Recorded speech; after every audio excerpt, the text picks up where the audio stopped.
La pression qui pèse sur les nappes phréatiques dont le niveau est au plus bas, à l'instar de ce qui se prépare actuellement dans la zone de Melouia près de Nador. Reportage Fouad Azouzi, Mohamed Hajoub et Jazi Al-Hammari.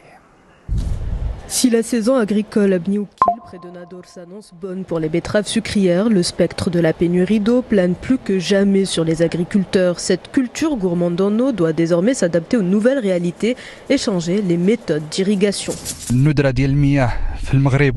La pénurie d'eau commence à inquiéter au Maroc. Malgré un bon rendement, selon les terrains agricoles, nous sommes contraints de restreindre notre consommation. Une ressource qui se raréfie et pour pallier cette problématique, l'objectif est de remplacer petit à petit l'irrigation par aspersion par le système de goutte à goutte. C'est là toute l'ambition affichée à travers ce projet de rénovation et modernisation du réseau de distribution d'eau du périmètre d'Al-Kart qui cible plus de 3000 professionnels du secteur. C'est un projet structurant qui va apporter des changements considérables à la Melouia sur près de 13 500 hectares et d'utiliser plus efficacement l'eau via le mode d'irrigation localisé. Je pense que si l'on réalise ce projet en parallèle de la station de dessalement qui devrait voir le jour prochainement à Nador, nous garantissons des résultats prometteurs. Une bouffée d'oxygène pour un secteur qui représente près de 87% de la consommation totale d'eau, soit environ 9 milliards de mètres cubes par an au niveau national. Et à ce sujet, je me tourne vers l'ingénieur agronome spécialiste en irrigation, Abdelrahim Hendouf. Bonsoir et bienvenue. Quels sont les leviers d'optimisation des ressources hydriques qui existent aujourd'hui dans le secteur agricole? Bonsoir, je vous remercie de l'invitation. Parmi les leviers, c'est la conversion du système gravitaire et aspersion en localisé, comme ça a été dit dans le reportage. Il y a également adopté l'irrigation d'appoint, c'est-à-dire irriguer comme période ou en phase de sensibilité ou bien critique vis-à-vis de l'eau. Toutes les cultures présentent des phases critiques vis-à-vis de l'eau et donc il suffit d'irriguer pendant ces phases critiques et faire des économies pendant le reste des phases de développement de toutes les cultures. D'ailleurs, la culture de la betterave qui a été montrée dans le reportage présente également, comme les autres cultures, une phase critique, c'est la phase de tubérisation. Parmi également les autres leviers, c'est choisir les cultures non grandes consommatrices d'eau.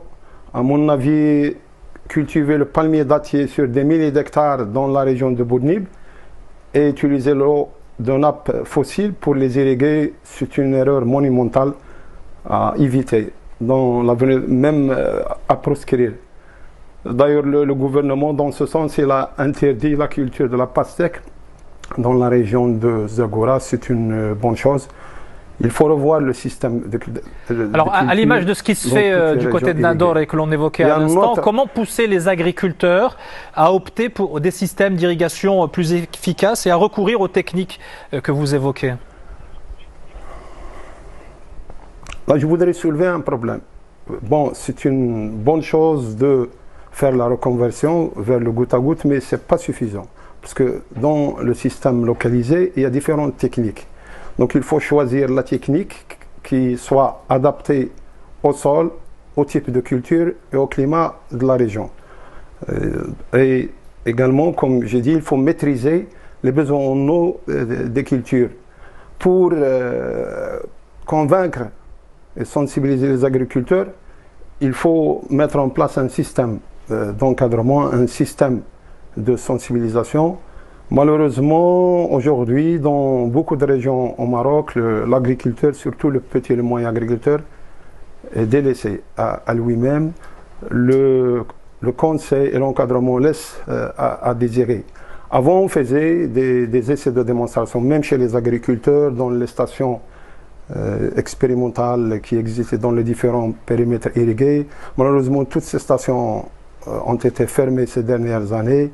Il faut vraiment revoir le système d'encadrement et de conseil des agriculteurs. Si l'on en croit les climatologues, la situation et ces périodes de sécheresse vont être amenées à s'intensifier dans les prochaines années. Comment le secteur agricole doit-il faire face à ce défi? En fait, la sécheresse et le changement climatique n'a fait qu'accélérer les choses. Parce que nous, on vit dans un pays où les ressources en eau sont très très limitées. Même s'il n'y avait pas... Si on prend par exemple le chiffre de 22 milliards de ressources en eau qui sont mobilisables dans des conditions économiquement acceptables, et on divise par le nombre d'habitants, on a aujourd'hui une dotation de 600 mètres cubes par habitant et par an. Ce chiffre était de 2000 au début des années 60. Donc nous avons très peu de ressources. Et la sécheresse et le changement climatique n'a fait qu'accélérer les choses. Nous, on a un déficit en eau qui est chronique, qui est lié au climat de notre pays, à la position géographique de notre pays. Sans sécheresse en eau, c'était prévu qu'on allait vers une pauvreté absolue en eau. D'ailleurs, les Nations Unies fixent le seuil de 500 mètres cubes par habitant et par an comme seuil critique, seuil de pauvreté absolue en eau. On est aujourd'hui, avec la sécheresse et le changement climatique, en dessous de ce seuil. Et donc le problème de l'eau, à mon avis, ça relève surtout du domaine de la programmation et de la planification et de la gestion. La sécheresse n'a fait qu'accélérer les choses et précipiter les choses. Merci infiniment Abdelrahim Hendouf. Je rappelle que vous êtes ingénieur agronome spécialisé dans l'irrigation.